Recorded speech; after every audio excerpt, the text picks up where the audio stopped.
Man, what's good, YouTube? Man, it's your boy, man, J Willie Silly, man, aka Mr. Take it easy for you and up like Virgie. You know what I'm saying? You know how to put on a little Italian accent for the Gambinos, man, the Gambino family, man. You know what I'm saying? The most feared Mafia family. You know what I'm saying? I ain't gonna lie, the Gambinos, man, I ain't gonna lie, they used to go crazy, though. And not even glorifying what they did, bro. You know what I mean? But these just some real dangerous people. You know what I mean? So if y'all want to go find, and like I said, I'm finna start doing cartel reactions again. You know what I mean? So y'all stay tuned for that. You feel me? If y'all want to go check out all my true crime reactions, is in the playlist section, bro. You know what I'm saying? But we got how the Gambinos became the most feared Mafia family, bro. Nothing about this I praise, bro, but I just want to show y'all the true history, you know what I'm saying, of the drug wars, you feel me? Stuff, just history, because at the end of the day, even though what they was doing was bad, you know what I mean, this still a part of history. Like the Gambinos. If you don't know about the Gambinos, where you you been living under a rock, nigga, and Mafia is still alive till this day. You know what I'm saying? Like Mafia, you feel me? Probably not the Gambinos. I think they done, though. I ain't gonna lie to you. Like I think most of them dead or in jail. I ain't gonna lie, but you know, Mafia is still going on today. Cartel still going on today. Just because you don't see it, that don't mean it's not around, bro. It's a whole lot of evil things that's going on in this world. So, you know, y'all make sure y'all pay attention to this. But me, I'm not praising this. I'm not, you know what I'm saying, like encouraging it, bro. You know what I'm saying? Matter of fact, like I said, bro, you should stay away from these type of things, bro. Because at the end of the day, bro, there's no loyalty, bro, when it comes to this, bro. There's no loyalty, bro. You know what I'm saying? Honestly, bro, they all be snitching on each other, all type of stuff, bro. You know what I'm saying? You break some type of code, they gonna kill you and all that. You feel me? Like, ain't no loyalty, bro, when it come to being in the Mafia or the cartel, bro. Talk you know what I'm saying? Patronizing somebody. I mean, people would come in, they would fall all over themselves to kiss his ring. It would be like visiting the Pope. Fall all over himself to kiss his ring like he Jesus or something the whole time. This nigga is a freaking human. You know what I mean? But a very dangerous human being. You think I'm finna ever fall down to a human and kiss this human ring? Bro, I'm only falling down to Jesus Christ's feet. I'll only kiss Jesus' hand. You know what I'm saying? That's the only person I'll ever worship when it comes to, you know what I'm saying, like a human being, because y'all know Jesus was a human being. You know what I'm saying? Well, actually, it was God that came down in human form, but he was still a human being, though. But that's the only person I actually bow down to, wash Jesus' feet, bro. Treat him like a king, worship him, bro. That's the only person I ever do that to. But when it comes to a human being, boy, you gonna have to kill me, boy. I ain't gonna even lie to you, boy. I don't care if you know Gambino, I don't care what you is, nigga. I'll be dang if I ever bow down to you. I'll be dang if I ever kiss your ring, nigga. Like you a god or something, nigga. Like falling all over the floor, kissing his ring, like. Fall all over themselves to kiss his ring. It would be like visiting the Pope. Carlo's motivation became get as rich as you can, as fast as you can. Gambino was hard to get on your radar screen. You know, he was an elusive character, and I think very deliberately so. This is Carlo Gambino. He might look like a jolly elderly man, but for half a century, he led the most powerful, dangerous, and bloodthirsty organized crime family in the United States. This guy was calling the shots, and those shots ended in murder. How he himself avoided being murdered is an astonishing mystery to me. The Gambinos did it all. Racketeering, gambling, loan sharking, extortion. How he avoided being murdered? A lot of y'all niggas too loud. A lot of y'all niggas too loud. That's a lot of niggas' problem. You're too loud. How he avoided being murdered? Quiet, silent. That's one thing that I pay attention to, and that's one thing that I pick up from these gangsters. You know what I'm saying? That's one thing I learned from these gangsters, bro. It's better to move in silence than being loud. It's better to have very few friends than having a lot of friends. For me, I can count on my one hand how many friends I got. I count on my one hand who I hang out with every day. One hand. When it comes to outsiders, I don't hang out with no outsiders. I don't have new friends. I have the same five. You got Daenerys, you got Jog, you got Corn, you got Keon, you got DJ. That's who I hang out. If I don't hang out with them, I'm out by myself. I'm by myself, you know what I'm saying, out and about, or I'm just not out. You feel me? But other than that, I have my circle closed, like closed completely. I don't want no new friends. You know what I'm saying? Just because I don't want no new friends, I don't mean I'm gonna be disrespectful to you though. I'm always be respectful. You feel me? That's just me. I'm a respectful man. But you just trusting you, me bringing you inside my circle? No, sir, I cannot do that. And fencing, but somehow they remained hidden from the public eye. Illegal business was thriving while the police were helpless. And this lasted for whole generations, each mob boss passing the crown to another until a strange twist in the story led to the end of the Gambinos as we know them. Watch on to find out how the Gambinos created history's Now he was out and about, bro. That was John Gambino. Now, he was different from Carlo Gambino. At the turn of the 20th century in Sicily, a beautiful Italian island south of the mainland. Today, it's a tourist heaven more than anything else. But back in 1900, Palermo, the capital of Sicily, was the home of the Italian Mafia, also known as honored society. But don't let them fool you. These men might have worn dapper suits, but they weren't honorable in any way. Mostly, they used violence to control the law and the citizens, and by 1900, they'd gotten so powerful that the police had nothing to say about their methods. And it was a dog-eat-dog world as several mafia families fought for absolute power over the island. On August 24, 1902, Carlo Gambino was born. His family really didn't offer him a chance at a different lifestyle. They already had strong ties to the mafia, and the neighborhood he grew up in was off-limits to the police. It was completely dominated by organized crime. This is the model Carlo grew up with. He wanted to be just like his father. So basically, he grew up in that type of lifestyle, basically. You know what I'm saying? Grew up in that type of lifestyle, bro. You know what I'm saying? So basically, that's all he really knew ever since birth. You know what I'm saying? Was mafia. You know what I'm saying? Ever since birth, that's all he knew was mafia, mafia, mafia. That's all he knew, bro. You know what I'm saying? So basically, he was born into the mafia. And older relatives. After all, he saw the violence, but he also saw the power, money, and status that his whole family had. And he said, my God, how can you get to be one of these guys? But soon, Carlo's family wasn't role model enough. He started craving Don Vito Cassio Ferro's power. Don Vito was the head of the Sicilian mafia at the time. He was ruthless, power-hungry, and of course, he was smart.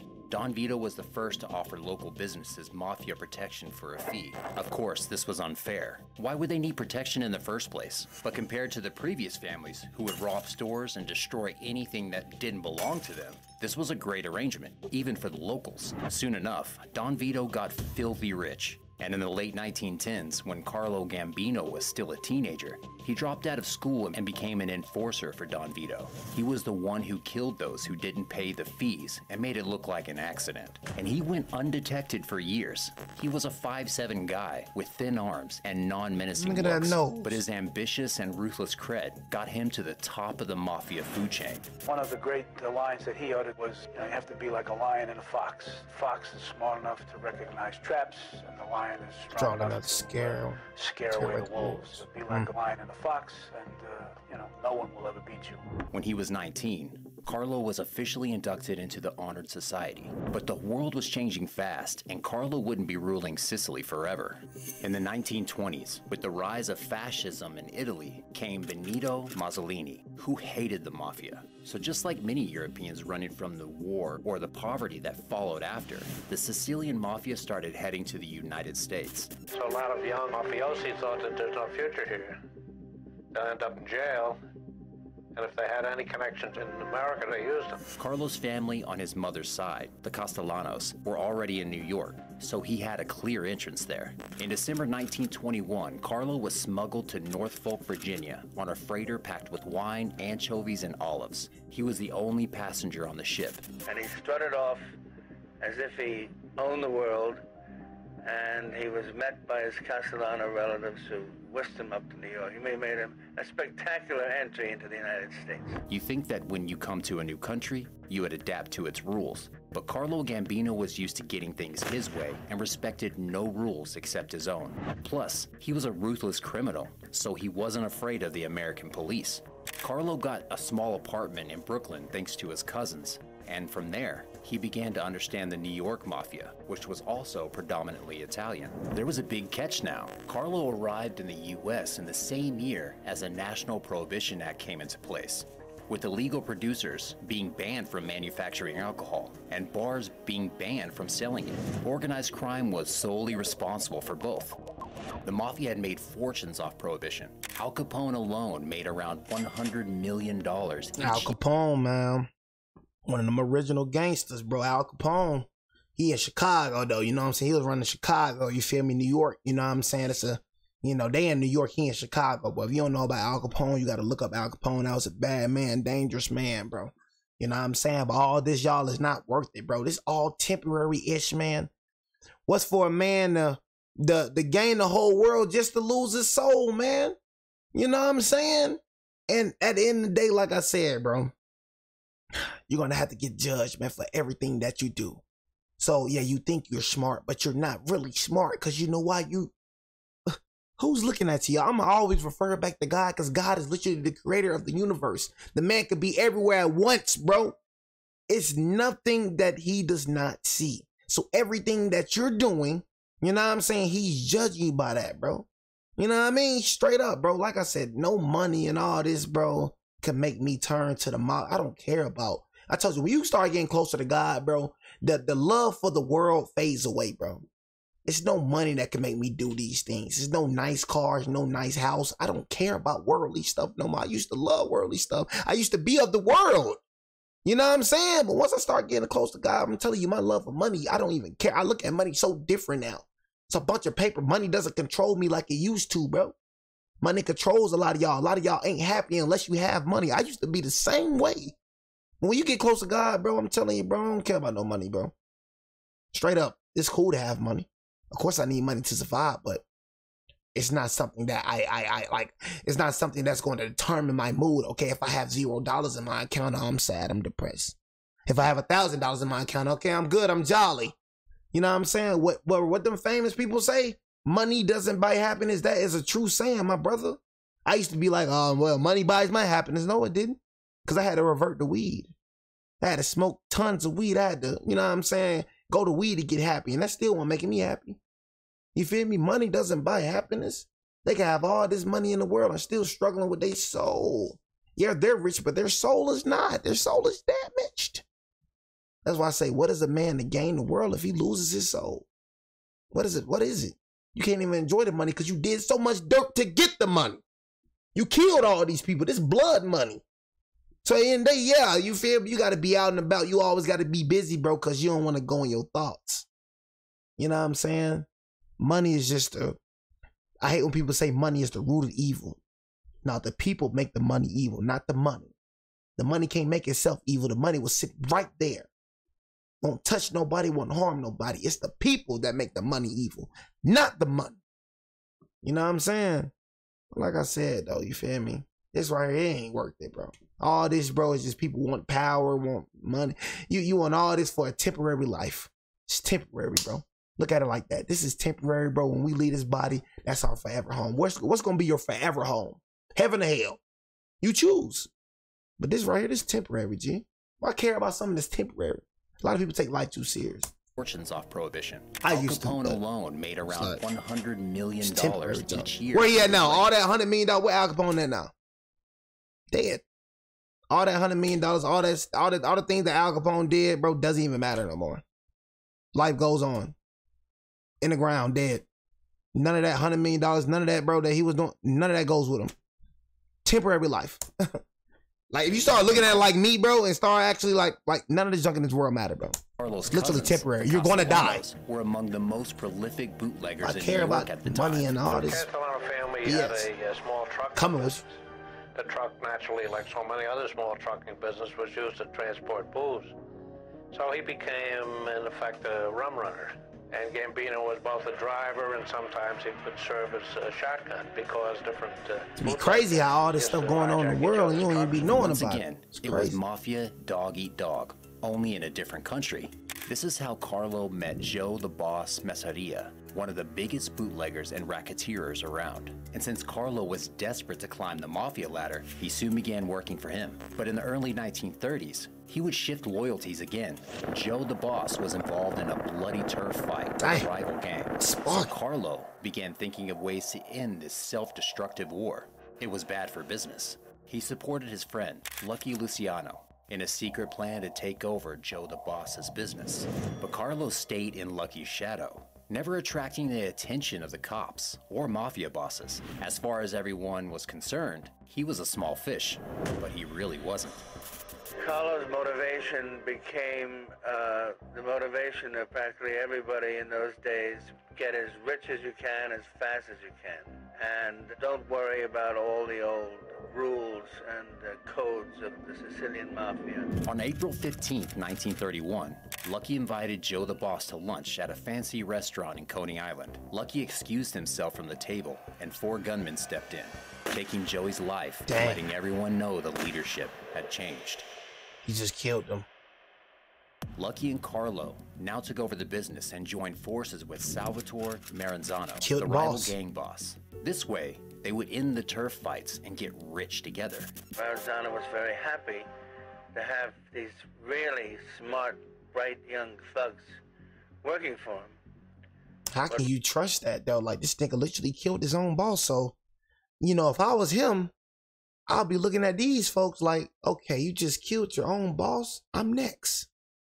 You're coming for top dog. You're going for like the top spot. That's what I'm getting from Carlo. Carlo coming for the top spot. He don't want to work for nobody. He want to be the boss. He want to answer to himself. He don't want to answer to nobody. So anybody that's in his way, you know what I'm saying? He taking out for sure. Yo, that's the memo I'm getting from Carlo. Realize that those bright young thugs were plotting his murder. You know what I'm saying? Like, I'm like, you know what I mean? What Maranzano didn't realize that those bright young thugs were plotting his murder so they could take over everything.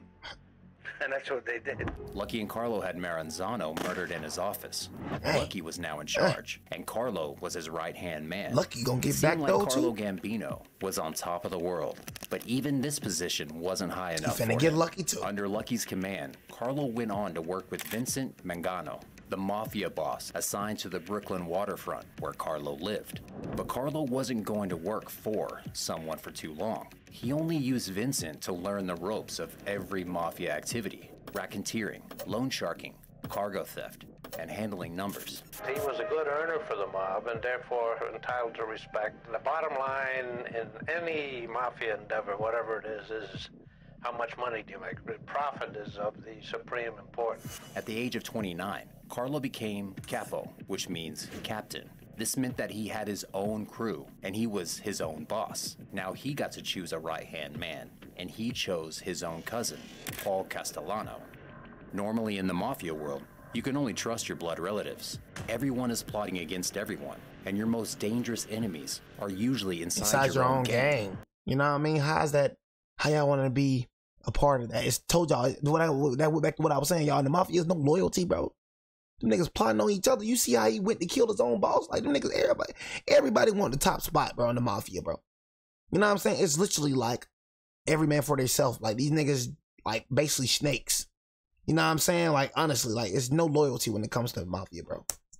As everyone lusts for more power and money, so having family by your side is the safest way. He only really trusted the people who had been with him all his life. And he built up this little wall where nobody could get in who wasn't a blood relative. But in the Gambinos' case, family would prove to be their downfall. You'll see. You can't trust family sometimes, too. Paul to protect him while he climbed up the ladder. He knew that the higher he was, the more vulnerable he became. In 1932, Carlo turned 30. That year, he also married Catherine. She was Paul's sister. That's right, Carlo married his cousin.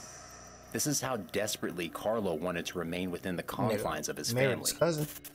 Do y'all know they was marrying their cousins back then? Like back then, like in the old days, like not Jesus, that was way before Jesus. Like, I'm talking about the Israelites and all that. Like, they were marrying their cousins, bro, back then. You know what I mean? That was a shock. I was like, bro, just to keep it in a tribe, in a bloodline. I was like, what? She was his first cousin.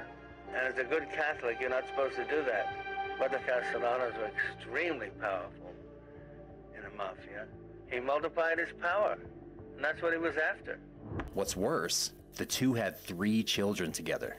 Catholic or not, you're not supposed to have kids with your relatives. In 1933, Prohibition came to a halt. Americans were overjoyed. But the Italian Mafia was less so. Their bootlegging business was now a dead end. But Carlo saw another opportunity. He would sell illegal booze in stores and bars. Since he didn't pay any production or transportation taxes, he could sell it at a lower price, so a lot of people were interested. Within a few years, Carlo got even richer, but by 1937, he attracted the attention of law enforcement. He was running in 1 million gallons, illegal still in Philadelphia, and was making millions himself, so he was convicted of tax evasion. Still, Carlo pulled his strings or bribed the cops, only receiving a suspended sentence. And when World War II broke out in 1939, Carlo realized there was another golden opportunity to make millions. In 1941, when the U.S. joined the war, the government started issuing ration stamps for food and other goods. Carlo's mafia began stealing and hoarding the stamps. Then, he started a black market for them. People could get extra rations through the mafia.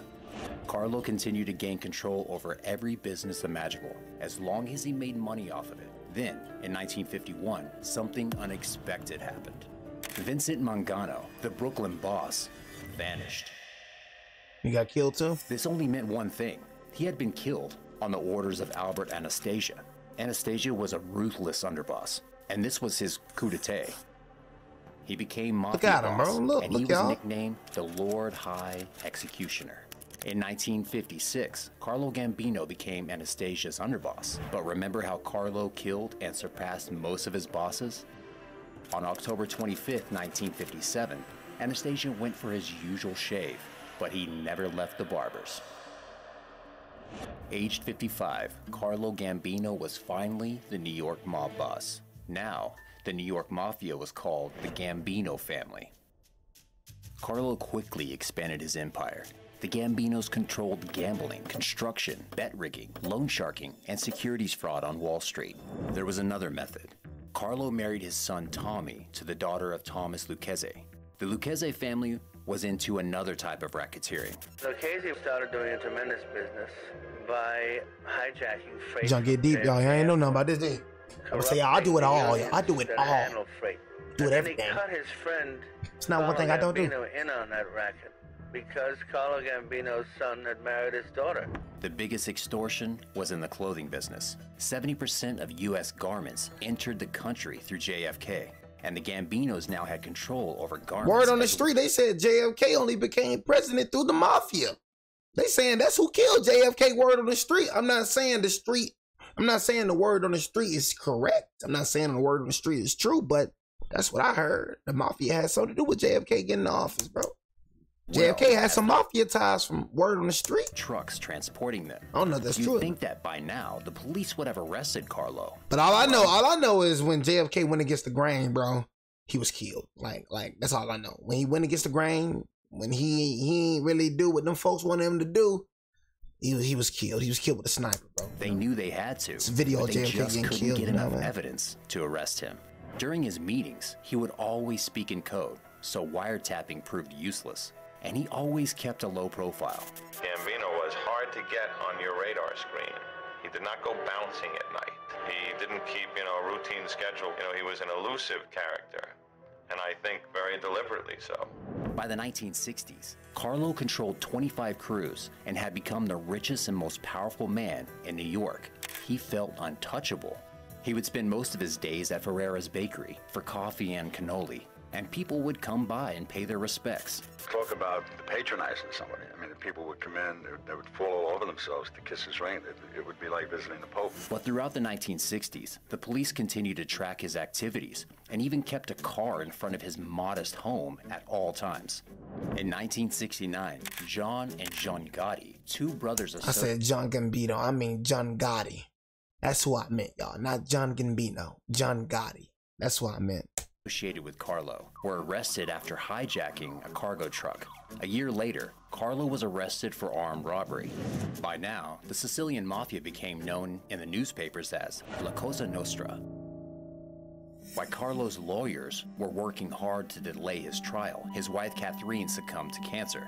With Carlo alone and vulnerable, the government started pushing for his deportation to Sicily. But every time his flight was close, he would rush to the hospital on apparent heart issues. But lies would become a reality on October 15, 1976.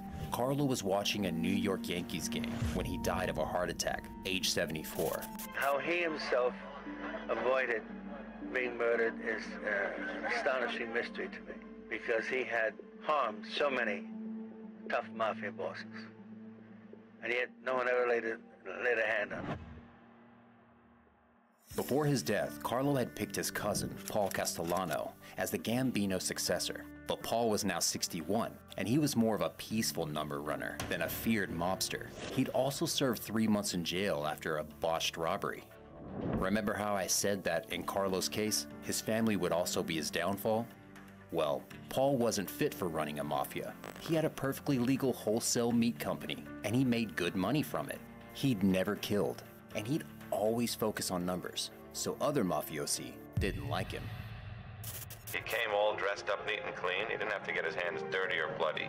And this empire was then given to him, given unto him as this great gift, where guys who had been in the trenches, robbing and stealing and killing and hijacking and everything, you know, for years said, hey, what about me? Jealousy, on man. December 16th, 1985, Paul was assassinated on John Gotti's orders. John was a very well-dressed 45-year-old man who lived a life much more luxurious than the Gambinos before him. He'd grown up in the 1940s with 12 siblings and a family who could hardly afford to eat. His lust for money was all too clear, but with it came a severe gambling addiction. And he's a degenerate gambler. Got it. He would bet on 2 cockroaches running up the wall. That's how bad he was. He would lose. He'll bet on 2 cockroaches running up the wall. He would bet on 2 cockroaches running up the wall. That's how bad he was. He would lose $20,000 in one night and throw childish tantrums whenever that would happen. The rest of his money he used to impress girls and dodge the many criminal charges thrown his way. He even earned the nickname the Teflon Don after being found not guilty at 3 different trials. He felt untouchable, but his right-hand man would bring a steep downfall. Sammy the Bull Gravano was John's enforcer, advisor, and best friend.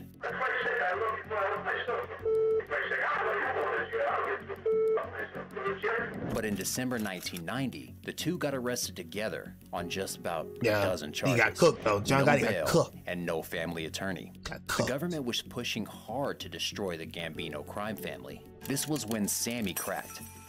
During John's trial, he took the stand and confessed to 19 hits ordered by John.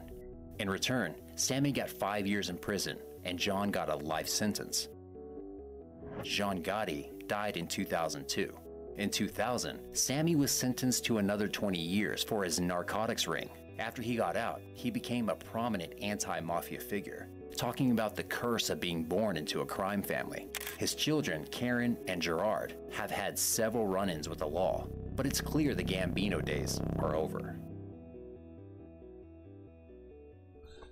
Yeah, man, so that's how the Gambino became the most feared mafia family, man. You know what I mean? Like, they're nowhere to be around now, but the mafia is still around. But, you know, the Gambinos, they off the map, man. You know what I mean? But had a little rain, had a little terror, bro. But like I said, bro, all gonna come to the end, man. All will come to the end someday, man. But make sure you hit the subscribe button, turn the bell like a video, man. Tell me how I feel about this in the comment section down below. It's your boy Jay Willie Silly, man. Your boy out, man. Get